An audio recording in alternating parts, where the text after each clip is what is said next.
One of the most significant events in the NFL recently was the trade of Stefon Diggs, the star wide receiver for the Buffalo Bills, to the Houston Texans. The compensation of the trade included a second-round pick to Buffalo, but not until 2025. The Bills only have their current crop of picks, and this trade marks an offensive reset to try and help quarterback Josh Allen. DraftWire's Kurt Popejoy decided it was time to update their 7-round Bills mock draft and see how Buffalo plans to rebuild the passing offense.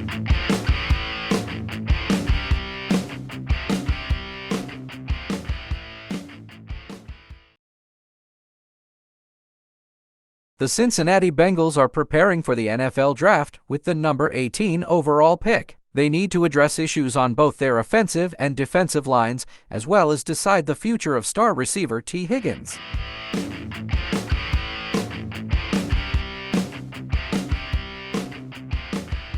Joe Burrow will be healthy for the 2024 season. Mel Kiper has the Bengals drafting a smaller receiver, Roman Wilson, in the second round to a depth at the position. Wilson impressed at the combine with his speed and playmaking ability.